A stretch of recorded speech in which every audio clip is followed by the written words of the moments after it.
Hi hello welcome back to ఈ తరం కథలు. ప్లీజ్ ముందుగా వీడియోకి ఒక చిన్న లైక్ చేయండి. లైక్తో పాటు హైప్ ఇవ్వండి. ఈరోజు story angry husband, episode number 57. కథను రచించిన వారు సుజాత గారు, వాయిస్ ఓవర్ శ్వేత. ఇక లేట్ చేయకుండా స్టోరీలోకి వెళ్ళిపోదాం. అన్నయ్య వదిన ఇక్కడే ఉంటారు అనేసరికి అందరూ సంతోషంగా పెద్దగా అరుస్తారు. అందరూ చాలా హ్యాపీగా ఫీల్ అవుతారు. చాలా రోజుల తర్వాత మాట్లాడుతూ ఉండడంతో అందరూ కలిసి కొంచెం సేపు టైం స్పెండ్ చేసి తర్వాత ఒక్కొక్కరుగా బయటకు వెళ్తుంటారు. జై మాత్రం దక్షకి జాగ్రత్తలు చెప్పి మరీ వెళ్తాడు. తను కూడా బయటకు వచ్చి కార్ స్టార్ట్ చేసి, నీ ఫేస్లో నిజమైన సంతోషాన్ని ఇప్పుడు చూశాను దక్ష. ఎవరైనా పెళ్ళవ్వగానే వేరు కాపురం పెట్టాలి అంటారు. కానీ ఇక్కడ మాత్రం నేనే వెళ్తాము అన్నా కానీ నువ్వు రాను అంటున్నావు. అందుకే ఇంట్లో వాళ్ళకి కూడా నువ్వంటే అంత ప్రేమ. నాకు కూడా అంతే. నువ్వంటే నువ్వంటే ప్రాణం. నీ సంతోషం కోసం నేనేదైనా చేస్తాను అనుకుంటూ ఆఫీస్కి వెళ్లకుండా లాయర్ దగ్గరికి వెళ్తాడు. లడ్డూ మాత్రం కీర్తన ఎదురుగా నిలబడి 25 లక్షల రూపాయల కోసం మా ఫ్యామిలీని విడగొట్టాలని వచ్చావు. కానీ నువ్వు కాదు, మా ఫ్యామిలీని ఎవ్వరూ ఏమీ చేయలేరు. ఇప్పటిదాకా ఇక్కడ చేసిన డ్రామా చాలు. ఇదేంటో తెలుసా? ఒక ఇంటి డాక్యుమెంట్స్. నిన్ను పెళ్లి చేసుకున్న తర్వాత నేనే కొన్నాను. ఒక మంచి సందర్భంలో నీకు గిఫ్ట్‌గా ఇద్దామని. ఇది కూడా మంచి సందర్భమే కదా! నీ గురించి పూర్తిగా నిజం తెలిసింది కదా! ఆ మాట వినగానే లడ్డు తనని ఎంత ప్రేమిస్తున్నాడో అర్థమై కన్నీళ్లు ఆగడం లేదు కీర్తనకి. ఇప్పుడు కూడా గిఫ్ట్‌గానే ఇస్తున్నాను తీసుకో. ఇది తీసుకున్న తర్వాత ఇక నీకు నాకు ఎలాంటి సంబంధం ఉండదు. దీని విలువ 2,00,00,000 రూపాయలు. దీనిని తీసుకొని ఇక వెళ్ళిపో. నాకు మా కుటుంబానికి దూరంగా వెళ్ళు. ఎప్పుడూ కనిపించడానికి కూడా ప్రయత్నించకు. అందరికి ఏం చెప్పాలో ఎలా చెప్పాలో నాకు తెలుసు. అదంతా నేను చూసుకుంటాను. నువ్వు మాత్రం మా ఫ్యామిలీ దరిదాపుల్లో కూడా కనిపించడానికి వీల్లేదు. లడ్డు, నేను అబద్ధాలు చెప్పినప్పుడు అవి నమ్మావు. ఇప్పుడు నేను మారిపోయాను అని నిజం చెప్తున్నా కానీ నువ్వు నమ్మట్లేదు. పోనీ ఎలా చెప్తే నమ్ముతావు? ఏం చేస్తే నా మీద నీకు నమ్మకం వస్తుంది చెప్పు. అలాగే చేస్తాను అని అంటుంది కీర్తన. నువ్వేం చేసినా నమ్మకం అనేది రాదు. నువ్వెన్ని చెప్పినా నమ్మడానికి నేను సిద్ధంగా లేను. ఆ మాటలకి కీర్తన ఏడుపు ఇంకొంచెం పెరుగుతుంది. ఎందుకు కీర్తన ఏడుస్తున్నావు? మనిద్దరి మధ్య భార్యాభర్తల బంధం కూడా లేదు కదా! పెళ్లి మాత్రమే చేసుకున్నాను. నేను నిన్ను తాకను కూడా తాకలేదు. మళ్ళీ నాలాంటి బకరా ఎవరో ఒకరు దొరుకుతాడులే. అలా అనొద్దు అన్నట్టు లడ్డు వైపు దీనంగా చూస్తుంది కీర్తన. కీర్తన, కనీసం అప్పుడైనా వాళ్ళని మోసం చేయకుండా వాళ్లతో అయినా నిజమైన ప్రేమ చూపిస్తూ సంతోషంగా ఉండు. ఇదిగో డాక్యుమెంట్స్. రేపు మార్నింగ్ రెడీగా ఉండు. 5 గంటలకి ఎవరూ నిద్ర లేవక ముందే నువ్వు వెళ్ళిపోవాలి అని చెప్పేసి బయటకు వెళ్తాడు లడ్డు. కీర్తన డాక్యుమెంట్స్ పక్కన పడేసి బెడ్కి ఆనుకొని కూర్చొని ఏడుస్తూ ఉంటుంది. ఫ్రెండ్స్, ఒక విషయం గమనించండి. ఒకళ్ళు కూడా ఓపెన్ చేసి ప్రాపర్టీ పేపర్స్ చూడలేదు. కీర్తన కూడా చూడలేదు. ఈవినింగ్ లడ్డు ఇంటికొచ్చేసరికి కూడా కీర్తన అలాగే కూర్చొని ఏడుస్తూ ఉంటుంది. ఆ డాక్యుమెంట్స్ అక్కడ పడి ఉండడం చూసి కవర్లో పెడదామని తీసి లోపల పెడుతుండగా అనుమానం వచ్చి ఓపెన్ చేస్తారు. అది చూడగానే ఆశ్చర్యపడుతూ అది తీసుకుని ఫాస్ట్గా ఆది దగ్గరికి వెళ్తాడు. జైని కలవడానికి శేఖర్ వస్తాడు. మీ అత్తయ్య నెంబర్కి ఎక్కువసార్లు వచ్చే నెంబర్ ఇదే. దీన్ని ట్రేస్ చేశాను. దానికి సంబంధించిన డీటెయిల్స్ ఉన్న కవర్ జై చేతికిస్తాడు. ఏమైనా తెలిసిందా? వాళ్ళ నాన్న ఎప్పుడూ అత్తయ్య దగ్గర డబ్బులు తీసుకుంటారు కదా, ఎందుకు ఏంటి అనేది వాడికి తెలీదు అని కథలు చెప్తున్నాడు. 2 రోజుల్లో ఎక్కడున్నా వాడిని ఇక్కడికి వచ్చేలా చేస్తాను, చూస్తూ ఉండు. ఏంట్రా, ఆ కిడ్నాప్ చేసి దాచిపెట్టిన వాడిని చంపేస్తావా ఏంటి? వాడు చేస్తే వాళ్ళ నాన్న వెంటనే వచ్చేస్తాడు కదా! చంపకుండానే ఇక్కడికొచ్చేలా చేద్దాం. ఓకే. నాకర్థమైంది. వాడిని చంపవు. కానీ చావుని చాలా దగ్గరగా రుచి చూపిస్తావు అన్నమాట. వెరీ గుడ్ అని చెప్పి శేఖర్ వెళ్ళిపోతాడు. కొంచెం సేపు పని చేసుకొని ఆ తర్వాత కిడ్నాప్ చేసి ఉన్న పెళ్ళికొడుకు దగ్గరికి వెళ్తాడు. వాడిని పిచ్చ కొట్టుడు కొట్టి కావాలని పోలీస్ ఆఫీసర్‌కి యాక్ట్ చేసిన అతను ఫోన్ అక్కడే వదిలేసేలా ప్లాన్ చేస్తాడు జై. వాళ్ళు వెళ్ళిన తర్వాత పాపం ఈ పెళ్ళికొడుకు ఆ ఫోన్ చూస్తాడు. కష్టపడి ఫోన్ తీసుకొని వాళ్ళ నాన్నకి డయల్ చేస్తాడు. ఇక్కడ జరిగింది మొత్తం చెప్తాడు. తండ్రి కొడుకులు ఏం మాట్లాడుకుంటున్నారో కూడా జై వాళ్ళు వింటారు. ఆ పెళ్ళికొడుకు తండ్రి ఆవేశంతో ఊగిపోతూ, ఎంత ధైర్యం ఆ వర్ధినికి! నీకు వాళ్ళ కూతుర్నిచ్చి పెళ్లి చేస్తానని చెప్పి లాస్ట్ మినిట్‌లో పెళ్లి చేయకుండా ఉండడమే కాకుండా నిన్ను రోజూ టార్చర్ చేస్తున్నారా? ఎంత ధైర్యం దానికి? నాకిచ్చిన మాట తప్పుతుందా? వదిలిపెట్టను. దాన్ని, దాని కుటుంబాన్ని వదలను. రేపు సాయంత్రానికల్లా అక్కడికొస్తాను. నిన్నింతగా ఇబ్బంది పెడుతున్న వాళ్ళని ఊరికే వదిలిపెట్టను. వాళ్ళకి నరకం అంటే ఏంటో చూపిస్తాను. ఆ వర్ధిని చేత నీ కాళ్ళు పట్టించకపోతే నేను నీ కన్న తండ్రిని కాదు అని ఆవేశంగా శపథం చేస్తాడు. తొందరగా రా డాడీ, మనమిద్దరం కలిసి వాళ్ళ సంగతి చూడాలి అంటాడు ఆ పెళ్ళికొడుకు. నువ్వు భయపడకు. నన్ను చూస్తేనే భయంతో వణికిపోయి ఆఫ్టర్ ఆల్ ఒక ఆడది నిన్నింత ఇబ్బంది పెడుతుంటే చూస్తూ ఊరుకుంటానా? దానంతు చూస్తాను. నువ్వు భయపడకు. రేపటికల్లా నేనక్కడ ఉంటాను అని చెప్పి ఫోన్ పెట్టేస్తాడు. హమ్మయ్య! డాడీ వస్తాడు. నాకేం భయం లేదు అనుకుంటూ తెగ సంతోషపడుతూ ఉంటాడు దొంగ పెళ్ళికొడుకు. రేపిక్కడికి వస్తున్నావా? దా, నీకోసమే వెయిట్ చేస్తున్నాను. అసలు నువ్వెందుకు మా అత్తయ్యని టార్చర్ చేస్తున్నావో రేపటితో నీ అంతు తేలుస్తాను అని అనుకుని జై కూడా అక్కడి నుంచి వెళ్ళిపోతాడు. దక్షకి చాలా హ్యాపీగా ఉంటుంది. నా కోసమే శ్రీవారు ఇక్కడ ఉంటాను అని చెప్పారు. నా సంతోషం కోసం తన కోపాన్ని పక్కన పెట్టాడు. అలాగే నేను కూడా తన సంతోషం కోసం ఏదైనా చెయ్యాలి. అది ఎంత కష్టమైనా చేసి తను ఎప్పుడూ హ్యాపీగా ఉండేలా చేయాలి అనుకుంటూ జైకి ఫోన్ చేస్తుంది. శ్రీవారు, ఏంటో చెప్పు. థ్యాంక్స్. ఎందుకు? మీకు ఇష్టం లేకపోయినా నా కోసం ఇక్కడే ఉంటానన్నారు కదా! అందుకు. ప్రెగ్నెన్సీ కన్ఫర్మ్ అయిన దగ్గర నుంచి నువ్వు హ్యాపీగా లేవు దక్ష. కానీ ఈ టైంలో నువ్వు చాలా హ్యాపీగా ఉండాలి. బాగా ఆలోచించాను. నువ్వు హ్యాపీగా ఉండాలంటే అందరితో కలిసి ఇక్కడే ఉండాలి అనేది నాకు అర్థమైంది. అందుకే నీకోసమే, కేవలం నీకోసమే కలిసి ఉండడానికి ఒప్పుకున్నాను అంటాడు. థ్యాంక్ యూ శ్రీవారు. థ్యాంక్ యూ వెరీ మచ్ అంటూ ఫోన్లో ముద్దులు పెడుతుంది. శ్రీమతి గారు, కొంచెం కంట్రోల్ చేసుకోండి. ఇక నువ్వెప్పుడు బాధపడుతూ కనిపించకూడదు. సంతోషంలో అయినా సరే నీ కళ్ళల్లో నీళ్లు రాకూడదు. అర్థమైందా? ముందు కళ్ళు తుడుచుకో అంటాడు. అలాగే అని నవ్వుతూ ఫోన్ పెట్టేసింది. దక్షకి చాలా హ్యాపీగా ఉంటుంది. మేమెక్కడికి వెళ్ళట్లేదు. అందరం కలిసి ఇక్కడే ఉంటాం అని సంతోషంలో చాలా రోజుల తర్వాత హాయిగా నిద్రపోతుంది. ఆది ఇక వెళ్తాను అంటుంది. ఇంకొంచెం సేపు ఇక్కడే ఉండొచ్చు కదా అని శ్రేష్ఠ నడుం చుట్టూ చేయి వేసి దగ్గరికి లాక్కున్నాడు ఆది. కొంచెం కంట్రోల్ అవ్వండి మిస్టర్ ఆది. ఎందుకంటే ఇంకా నేను పర్మనెంట్‌గా ఈ రూమ్‌కి షిఫ్ట్ అవ్వలేదు.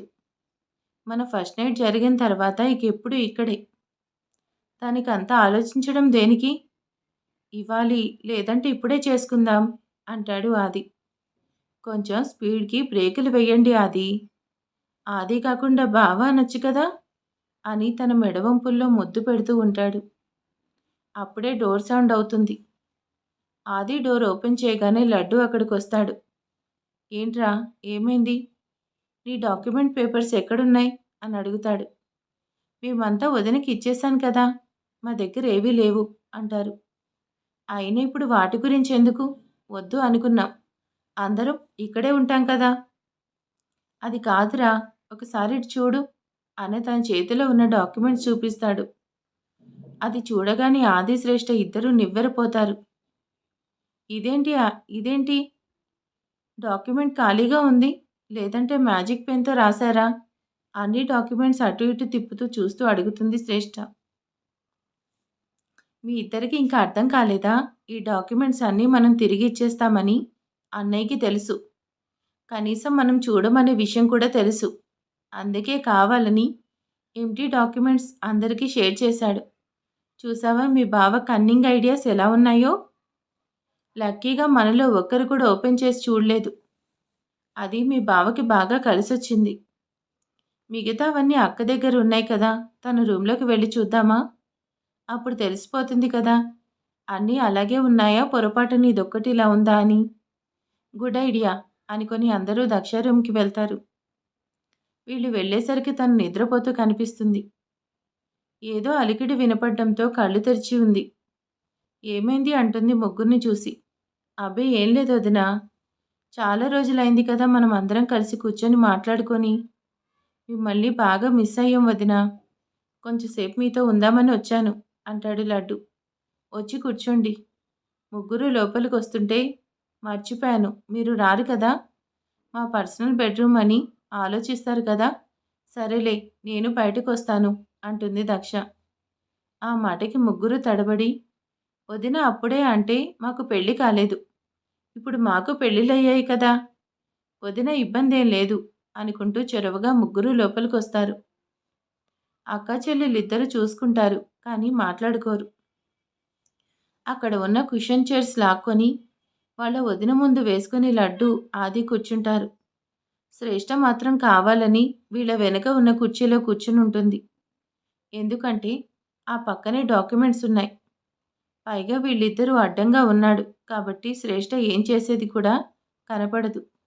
అందుకని అక్కడ కూర్చుని మెల్లిగా డాక్యుమెంట్స్ తీయడానికి టైం చూస్తూ ఉంటుంది. వీళ్ళిద్దరూ ఏదో మాట్లాడుతూ ఉంటారు. దక్ష నవ్వుతూ వాళ్ళకి సమాధానం చెప్తూ ఉంటుంది. వాళ్ళ ముగ్గురు తనని పట్టించుకోలేదని అర్థం చేసుకొని ఆ డాక్యుమెంట్స్ మెల్లిగా జరిపి కవర్లో నుంచి బయటకు తీసి ఓపెన్ చేసి చూస్తుంది. అవి ఎంప్టీగా ఉంటాయి. అవి మెల్లగా అందులోనే పెట్టేసి మళ్ళీ ఇంకొక కవర్ ఓపెన్ చేస్తుంది. అది కూడా ఖాళీగానే ఉంటాయి. ఇలా అలా అక్కడ ఉన్న అన్ని డాక్యుమెంట్స్ చెక్ చేస్తుంది. వీళ్ళిద్దరూ దక్షకి అనుమానం రాకుండా మాట్లాడుతూ ఉండడంతో శ్రేష్ఠ పని ఈజీ అవుతుంది. అన్నీ ఖాళీగానే ఉన్నాయి. వామ్మో బావగారు! ఖాళీ డాక్యుమెంట్స్ చేతిలో పట్టుకుని ఎంత డ్రామా చేశారు? మిమ్మల్ని మెచ్చుకొని తీరాల్సిందే. లక్కీగా ఎవరికి ఇంట్లో నుంచి వెళ్ళిపోవడం ఇష్టం లేదు కాబట్టి వాటిని చెక్ చేయలేదు. చేసుంటే ఏమయ్యేది? అంటే వీళ్ళందరూ డాక్యుమెంట్స్ మీకే ఇస్తారని మీకు చాలా నమ్మకం. అందుకే ఇలా చేశారు. మీకు దండం మహానుభావా! ఈ కన్నింగ్ బావగారితో అక్క ఎలా నెట్టుకొస్తుందో ఏంటో అనుకుంటుంది శ్రేష్ఠ. సడన్‌గా పక్కకి చూసేసరికి జై కుర్చీలో స్టైల్‌గా కాలు మీద కాలు వేసుకొని కూర్చొని అర్థమైందా నేనంటే ఏంటో అని సైగ చేస్తున్నట్టు కనిపిస్తుంది శ్రేష్ఠకి. కళ్ళు నలుపుకొని చూస్తుంది. అక్కడెవ్వరూ ఉండరు. మరికొద్దిసేపు మాట్లాడిన తర్వాత ఇంక కదలట్లేదు ఈ అన్నదమ్ములిద్దరూ. చిన్నగా ఆదిని టచ్ చేస్తుంది. ఆదికి అర్థమై వదిన ఇక మీరు రెస్ట్ తీసుకోండి. మేం వెళ్ళిపోతాం. చాలా రోజులైంది కదా! మాట్లాడాలనిపించింది వచ్చాం అంటాడు. అలాగే అని నవ్వుతుంది. వీళ్ళ ముగ్గురు గుమ్మం దాకా వెళ్ళగానే అన్ని డాక్యుమెంట్స్ ఖాళీగానే ఉన్నాయి అని చెప్తుంది శ్రేష్ఠ. ఆది వెనక్కి తిరుగుతాడు. వదినా ఏంటది? ఈ డాక్యుమెంట్స్ ఏంటి? ఇక్కడ ఇలాగే పెట్టేశావు? మన ప్రాపర్టీకి సంబంధించిన డాక్యుమెంట్స్ జాగ్రత్తగా లాకర్‌లో దాచిపెట్టు అంటాడు ఆది. అసలు విషయం తెలియని దక్ష అయ్యో మర్చిపోయాను అనుకుంటూ లేచి వాటిని తీసుకొని ఇప్పుడు జాగ్రత్తగా దాచిపెట్టాను. మీ అన్నయ్య వచ్చాడంటే ఇంకా లోపల పెట్టలేదని తిడతాడు అంటుంది.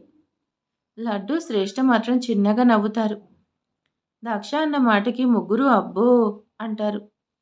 వాళ్ళ ముగ్గురు అక్కడ ఉండగానే దక్ష కనీసం వాటిని ఓపెన్ కూడా చేయకుండా లోపల పెట్టేసి లాక్ చేస్తుంది.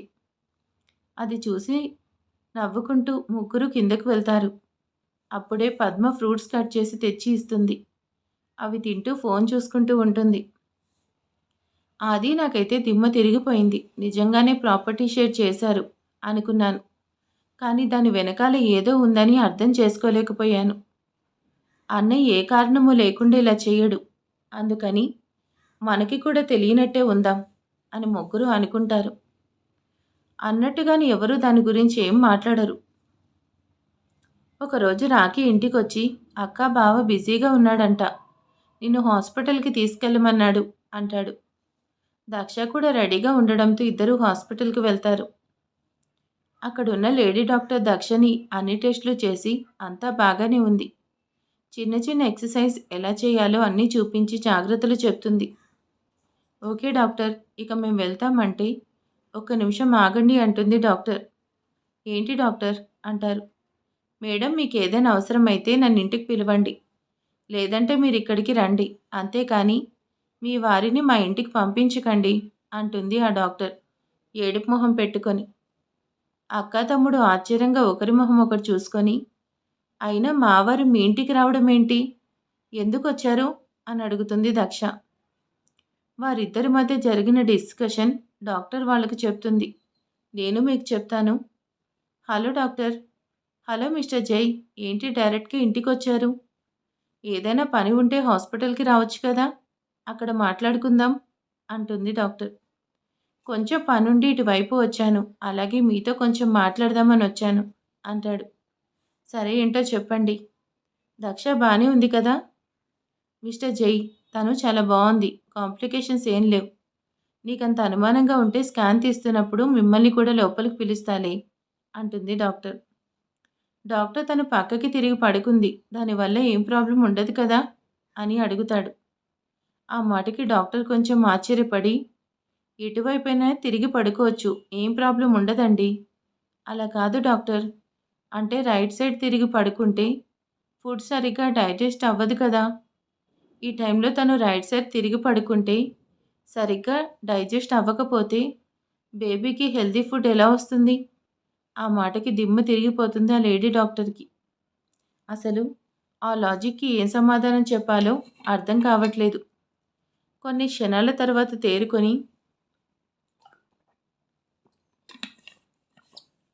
మిస్టర్ జై, మీరు చెప్పింది నిజమే. కానీ ఈ టైంలో ప్రెగ్నెంట్ లేడీస్‌కి సరిగ్గా నిద్ర పట్టదు. ఎంత కాదనుకున్నా కొంచెం అనీజీగా ఉంటుంది. అందుకని వాళ్ళకి ఎటువైపు వీలైతే అటువైపు నిద్రపోతే మంచిది. ఇప్పుడు అవన్నీ ఆలోచించకూడదు. పైగా తను నిద్రపోతే కూడా ఆరోగ్యానికి మంచిదే కదా! ఒక్కొక్కసారి అర్ధరాత్రి మధ్యలో మెలకువ వస్తుంది.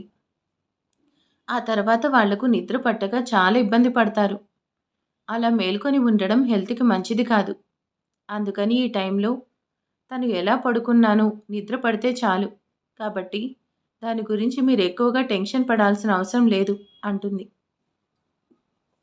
ఇక బేబీ గురించి, దక్ష హెల్త్ గురించి, ఫ్రూట్స్ ఎన్ని తినాలి, జ్యూస్ ఎంత తాగాలి అన్ని వివరాలు అడిగి డాక్టర్‌ని భయపెట్టే క్వెషన్స్ అన్నీ వేస్తాడు జై. ఇక డాక్టర్ విసిగిపోయి, చూడండి మిస్టర్ జై, తను నిజంగానే హెల్తీగా ఉంది. మీరే అనవసరంగా భయపడి తనని కూడా భయపెట్టి టెన్షన్ పెట్టకండి. అలా పెడితే తనకు బీపీ డౌన్ అయ్యే అవకాశం ఎక్కువగా ఉంటుంది. అప్పుడు డెలివరీ టైంలో కాంప్లికేషన్స్ వస్తాయి అంటుంది డాక్టర్. అమ్మో! అలా అస్సలు జరగకూడదు. ఇక ఈ విషయం గురించి నేనేమీ అడగను అనుకుంటూ ఫాస్ట్‌గా బయటకు వెళ్ళిపోతాడు జై. ఇది మేడం జరిగింది అని ఏడుపు మొహం పెట్టుకొని ఆ లేడీ డాక్టర్ చెప్తుంది. ఇన్ని ప్రశ్నలు అడిగారా అని దక్ష ఆశ్చర్యపడితే రాకీ కిసుక్కుని నవ్వాడు. ఇక ఎప్పుడైనా మీరిక్కడికి రావాలనుకుంటే ఎవరినో ఒకరిని తీసుకురండి. మీ వారిని మాత్రం తీసుకురని రావద్దు అని చెప్తుంది డాక్టర్. సరే అని చెప్పి ఇద్దరూ బయటకొస్తారు. కారులో ఎక్కించుకొని తీసుకెళ్తూ నవ్వుతూ ఉంటాడు రాకీ. ఇక ఆపు అని చిరుకోపం ప్రదర్శిస్తుంది దక్ష. జై చెప్పినవన్నీ గుర్తు చేసుకుని ఇద్దరూ నవ్వుకుంటారు. రాకీ ఒక చోట కారాపి తనకు ఐస్ క్రీమ్ కొనిస్తాడు. నేను తిన్నాను అని బావకు చెప్పకు. అస్సలు చెప్పనక్క. మళ్ళీ డాక్టర్ దగ్గరికి వెళ్ళి మా మిసెస్ ఐస్ క్రీమ్ తిన్నది, తనకేం కాదు కదా అని ఆ డాక్టర్ ప్రాణాలు తీస్తాడు మీ ఆయన. ఇంక ఆపు. నా మీద ప్రేమతో అడుగుంటారు. దాంట్లో తప్పేముంది? ప్రేమకు చాలా ఎక్కువైంది అనుకుంటా. ఇద్దరూ ఇంటికొస్తారు. అప్పుడే బస్సులో నుంచి ఒకతను దిగుతాడు. చూడ్డానికి రౌడీలాగా రఫ్‌గా ఉంటాడు. జై, అతడు దొంగ పెళ్ళికొడుకు వాళ్ళ నాన్న. ఇతను ఎందుకు మీ అత్త వాళ్ళు భయపెడుతున్నాడో తెలుసుకోవాలి. అతని పేరు నాగభూషణం అని చెప్తాడు శేఖర్. నాగభూషణం ఆటో ఎక్కి వెళ్తుంటే ఆటోని ఫ్రెండ్స్ ఫాలో అవుతూ ఉంటారు. వీళ్ళు ఊహించినట్టుగానే అతడు జై ఇంటికొస్తాడు. అది చూడగానే జై చిన్న స్మైల్ ఇచ్చి వెంటనే పద్మకి ఫోన్ చేస్తాడు. చెప్పండి సార్ అంటుంది. ఇప్పుడు మన ఇంటికి ఒక అతను వస్తాడు. అతడు అత్తయ్యని కలుస్తాడు. వాళ్ళిద్దరు ఏం మాట్లాడుకుంటున్నారో నాకు తెలియాలి. అలాగే సార్ మీరు లైన్లోనే ఉండండి. నేను ఈ ఫోన్ తీసుకొని వాళ్ళకి దగ్గరగా పడేసి వస్తాను. అప్పుడు మీరు వినండి అని చాలా నార్మల్గా చెప్తుంది పద్మ.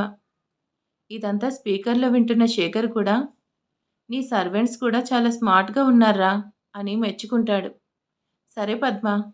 నాగభూషణం లోపలికొచ్చి వర్ధిని అని గట్టిగా పిలుస్తాడు. ఏదో పనిలో ఉన్న వర్ధిని ఉలిక్కిపడి ఆ గొంతు ఎవరిదో గుర్తుపట్టి భయపడుతూ ఒక్క పరుగునొచ్చి అతని ముందు నిలబడుతుంది. అతను మాత్రమే చుట్టూ చూసి ఇంట్లో ఎవరూ లేరు అనుకుంటూ స్టైల్గా కుషన్ చైర్లో కూర్చొని నేను ఒక్క నెల రోజులు లేకపోతేనే ఇంత జరిగిందా? ఇప్పుడేం జరిగింది? పద్మ కావాలని కాఫీ తీసుకొని వస్తుంది. పద్మ కాఫీ అక్కడ పెట్టి వెళ్ళు వెళ్ళు అంటుంది వర్ధిని. అలాగే మేడం అని చెప్పి కాఫీ ట్రేతో పాటు తన సెల్ కూడా వాళ్ళ ముందు ఉన్న టీపై మీద పెట్టేసి సైలెంట్గా వెళ్ళిపోతుంది. ఎందుకు ఇంటికొచ్చావు అని అడుగుతుంది భయపడుతూ. నీకెంత ధైర్యం కాకపోతే నా కొడుక్కి నీ కూతుర్నిచ్చి పెళ్లి చేస్తానని చెప్పి ఆఖరి నిమిషంలో పెళ్లి చేయకుండా వాయిదా వేస్తావా? అసలు నీ గురించి ఇంట్లో ఎవరికైనా చెప్పానంటే నీ బ్రతుకు కుక్క బ్రతుకు అయిపోతుంది. ఆలోచించుకో అని అంటాడు నాగభూషణం. శేఖర్ జై ఇదంతా ఫోన్లో వింటూ ఉంటారు. నేను కూడా పెళ్లి చేద్దామని అనుకున్నాను. దానికోసం కావాలని ఇంట్లో అందరితో గొడవ పడ్డాను. హే ఆపు నీ నాటకాలు. నిజంగా గొడవ పడితే పెళ్ళెందుకు జరగలేదు? నువ్వు కావాలని పెళ్ళి అని అబద్ధం చెప్పి మా వాడికి ఆశ పెట్టావు. లేదు, బలవంతంగా నా కూతురు కూడా పెళ్లి కొప్పించి తీసుకొచ్చాను. జై కూడా అక్కడికి రాను అని నాకు ప్రామిస్ చేశాడు. కానీ అప్పుడు పోలీసులు వచ్చారు. నేనేం చేయను? ఇంతకీ నా కొడుకెక్కడా? అదేంటి నన్ను అడిగితే నాకేం తెలుసు? ఆ రోజు జై మీ అబ్బాయిని కొట్టాడు. ఆ తర్వాత అతను వెళ్ళిపోయాడు. మాకేం తెలీదు. జై కూడా దక్షకి దెబ్బ తగిలింది అని హాస్పిటల్కి వచ్చాడు. వాడికి ఏం తెలీదు అంటుంది వర్ధిని. నా కొడుకు ఎక్కడున్నాడో ఏమో నాకు తెలీదు. కానీ వాణ్ణి ఎవరో కిడ్నాప్ చేశారని తెలిసింది. అది నీ మేనల్లుడే చేశాడు అని తెలిస్తే నా చేతుల్లో నీకు మామూలుగా ఉండదు అని లేచి వేలు చూపించి బెదిరిస్తాడు. అవన్నీ నాకు తెలీదు. నీకు తెలుసు కదా, నేను అసలు ఇంట్లో నుంచి బయటకు రాను. నీ కొడుకు కిడ్నాప్ అవ్వడానికి నాకు ఎలాంటి సంబంధం లేదు. నా కొడుకు ఏదైనా జరిగినా, నీ కూతురికి నా కొడుకు పెళ్లి జరగకపోయినా నా గురించి తెలుసు కదా. ఇంట్లో అందరూ ఉన్నప్పుడు వచ్చి వద్దు వద్దు అంత పని చేయకు. ఏదో ఒక రకంగా నేను నీ సుపుత్రుడిని ఎక్కడున్నాడో తెలుసుకుంటాను. అలాగే నా ప్రాణం పోయినా సరే అని ఒప్పించి మీ అబ్బాయికి ఇచ్చి పెళ్లి చేస్తాను. నాకు కొంచెం టైం ఇవ్వు. మీ కాళ్ళు పట్టుకుంటాను అని ఏడుస్తూ మాట్లాడుతుంది వర్ధిని. ఇదంతా వింటున్న జయశేఖర్ ఇద్దరికి ఎందుకింత భయపడుతుంది? అసలు ఏం జరిగింది? ఏదో జరిగింది. ఆ విషయాన్ని అడ్డం పెట్టుకొని వీడు అత్తయ్యని బ్లాక్మెయిల్ చేస్తున్నాడు. అదేంటి అనేది మాత్రం తెలియట్లేదు వాళ్ళిద్దరికీ. ఎక్కువ టైం ఇవ్వను. వారం రోజులు మాత్రమే టైం ఇస్తాను అంటాడు. ఇంట్లో ఒక్కరు కూడా నాతో మాట్లాడట్లేదు. చివరికి నా కన్న కొడుకు కూతురు కూడా అస్సలు మాట్లాడడం లేదు. వాళ్ళు నాతో మాట్లాడిన తర్వాత కథ పెళ్లికి ఒప్పించాల్సింది. పెళ్లికి వారం రోజులు టైం సరిపోదు. నీకు దండం పెడతాను. కనీసం ఒక నెల రోజులైనా టైం ఇవ్వు. ఈలోగా ఇంట్లో 2 పెళ్ళిళ్ళు జరుగుతాయి. ఆ పెళ్లి టైంలో పెళ్లి కూడా జరిగేలా ప్లాన్ చేస్తాను అంటుంది. ఆ పెళ్లి టైంలో నువ్వేదైనా ప్లాన్ చేస్తే ఓకే. లేదంటే నీ కూతురు మెడలో బలవంతంగా అయినా తాళి కట్టించి మరీ తీసుకువెళ్తాను అని వార్నింగ్ ఇచ్చి చెప్తాడు నాగభూషణం. అలాగే అలాగే ఏదో ఒకటి చేసి ఒప్పిస్తాను అని కింద కూర్చొని వాడి కాళ్ళు పట్టుకొని ఏడుస్తూ ఉంటుంది వర్ధిని. అప్పుడే దక్ష రూమ్లో నుంచి బయటకు వచ్చి మెట్లు దిగుతూ ఉంటుంది. ఆ అమ్మాయి చూసింది. ఇంకెవరికైనా చూస్తే ప్రమాదం. ముందు నువ్వు వెళ్ళు అని తనని బలవంతంగా చేయి పట్టుకొని లాక్కొని వెళ్ళి గేటు బయట వదిలేసి హడావిడిగా లోపలికి పోతుంది. ఎవరతను? వాడి కాళ్ళ దగ్గర పెద్దమ్మ కూర్చుందేంటి? దక్ష ఆలోచిస్తూ వర్ధిని వైపు చూసేసరికి ఆవిడ తడబడుతూ గబగబా లోపలికి వెళ్ళిపోతుంది. నాగభూషణం బయట ఉన్న వాచ్మెన్ని పైకి లేపి ఆ స్టూల్ మీద కూర్చొని, ఇప్పుడే ఊరి నుంచి వచ్చాను, చేతి ఖర్చులకి డబ్బులు లేవు, ఒక 2 లక్షలు తెచ్చివ్వు అని ఫోన్ చేస్తాడు. ఇప్పుడే వస్తున్నాను అని ఫోన్ పెట్టేసి గబగబా డబ్బులు తీసుకొని వచ్చి అతడి చేతికిచ్చి వెళ్ళిపో వెళ్ళిపో అని అక్కడి నుండి పంపిస్తుంది. వాచ్మెన్ కూడా ఆశ్చర్యంగా చూస్తాడు. నాగభూషణం మాత్రం ఎంతైనా కష్టపడిన సొమ్ము కాదు కదా. 2 వేళ్లతో పట్టుకుని నడుస్తూ వెళ్తుంటాడు. శేఖర్, నేను కార్ డ్రైవ్ చేస్తూ ఉంటాను, వాడి దగ్గరికి వెళ్ళేసరికి స్లో చేస్తాను, ఆ డబ్బులు లాక్కో అంటాడు జై. అలా చేస్తే మీ అత్తయ్యకి ఏదైనా ప్రాబ్లం అవుతుందేమో. అవ్వాలి. ఆ ప్రాబ్లం ఏంటో మనకు తెలిసేదాకా ఇలా టైట్ చేస్తూనే ఉండాలి అంటూ కార్ స్పీడ్గా వస్తూ ఉంటుంది. నాగభూషణం కొంచెం దూరంగా ఉండగానే కాస్త స్లోగా వస్తూ ఉంటుంది కార్. శేఖర్ చెయ్యి బయటికి పెట్టి అటు ఇటు చూస్తూ ఉన్నాడు. నాగభూషణం 2 వేళ్ల మధ్యలో డబ్బులు పట్టుకుని ఊపుకుంటూ చాలా కేర్లెస్గా నడుస్తూ ఉంటాడు. అప్పుడే ఒక కారు అలా వచ్చి పక్క నుండి వెళ్తుంది. కారు వెళ్ళిన తర్వాత చూసుకుంటే తన చేతిలో డబ్బులుండవు. దొంగ అని అరుస్తూ నాగభూషణం కారు వెనకాలే పరిగెత్తాడు. అంత తేలిగ్గా వాళ్ళిద్దరు దొరుకుతారా? కారు చాలా ఫాస్ట్గా వెళ్ళి నాగభూషణం చూస్తుండగానే కనుమరుగైపోయింది. చేతిలోకి వచ్చిన డబ్బు ఎంత ఈజీగా మాయమైపోయింది. మళ్ళీ ఇప్పుడు అడిగినా ముసలిది ఇవ్వదులే అనుకుంటూ అక్కడి నుంచి వెళ్ళిపోతాడు నాగభూషణం. దారుణం, అన్యాయం. నేను ఒక డిటెక్టివ్ని, మీ చెల్లికి కాబోయే భర్తని, పైగా జెంటిల్మ్యాన్ని. చివరికి నన్ను దొంగని చేసావు కదరా అంటూ ఆఫీస్ రూమ్లో గోల చేస్తూ ఉంటాడు శేఖర్. శేఖర్, కొంచెం జాగ్రత్తగా మాట్లాడరా అంటున్నావు. ఈ విషయం ఐశ్వర్యకి తెలిస్తే తన చేతిలో నీకుంటుంది, బీ కేర్ఫుల్. ఇలా అన్న చెల్లెలిద్దరూ బ్లాక్మెయిల్ చేస్తున్నారు. చూడు శేఖర్, నిన్ను బ్లాక్మెయిల్ చేయాల్సిన అవసరం లేదు. అలాంటి హిస్టరీ నాకు లేదు. నువ్వు ఆ 2 లక్షలు వాడి దగ్గర దొంగతనం చేశావని, దానికి సాక్ష్యం నేనే అని చెప్తే ఐశ్వర్య దగ్గర నీ పరిస్థితి ఏంటో ఆలోచించుకో అని మాట చెప్పి వెళ్ళిపోతాడు జై. వామో వామో, ఇంటికి కాబోయే అల్లుడిని అని కూడా చూడకుండా నన్ను ఆ డబ్బులు దొంగతనం చేయమని చెప్పింది నువ్వు. ఇప్పుడేమో మీ చెల్లెలకి చెప్పేస్తానంటావా? ఇది అన్యాయం అనుకుంటూ జై వెనకాలే వెళ్తాడు శేఖర్. థ్యాంక్ యూ బావగారు, డబ్బు ఇచ్చినందుకు అని చెప్పి జై నవ్వుకుంటూ కార్ స్టార్ట్ చేస్తాడు. నీకు హెల్ప్ చేశాను కదా, కనీసం ఈ విషయం ఎవరికీ చెప్పకు అని పెద్దగా అరుస్తూ ఉంటాడు శేఖర్. జై విని కూడా విననట్టు అదే నవ్వుతూ తల బయట పెట్టి ట్రై చేస్తా అని అక్కడి నుండి ఇంకా ఫాస్ట్గా వెళ్ళిపోతాడు. అబ్బా, నువ్వు ఇంత టిపికల్ ఏంట్రా, నీకన్నా వాళ్లే నయం. చిన్నప్పటి నుంచి ఉన్న ఫ్రెండ్వి నన్ను ఇన్ని ఇబ్బందులు పెడుతున్నావంటే రేపు మీ అత్తని బ్లాక్మెయిల్ చేసేవాడి పరిస్థితి ఏంటో అని నాకు కంగారుగా ఉంది అనుకొని అక్కడి నుంచి వెళ్ళిపోతాడు శేఖర్. జై ఇంట్లోకి వెళ్ళేసరికి పద్మ విన్నారా సార్ అని సైగ చేస్తుంది. ఓకే అనుకుంటూ తన రూమ్కి వెళ్తాడు. వెళ్ళేసరికి దక్ష ఆలోచిస్తూ ఉంటుంది. ఏంటి మేడం, సడన్గా చిన్న మెదుడికి ఏదో ఒక పని చెప్పినట్టున్నావు అంటాడు జై. మిమ్మల్ని అని చిన్నగా కొట్టి వాళ్ళు ఏమైందో తెలుసా? చెప్పండి, అంత గొప్ప విషయం ఏం తెలుసుకున్నారో. ఎవరో ఒక వ్యక్తి మన ఇంటికి వచ్చాడు. పెద్దమ్మ తనని బ్రతిమలాడుతూ తన కాళ్ళ దగ్గర కూర్చుంది. ఈ విషయాల్లో మనం ఎప్పుడూ జోక్యం చేసుకోకుండా ఉంటే బాగుంటుంది కదా అనుకొని టవల్ తీసుకుని బాత్రూంలోకి వెళ్తాడు.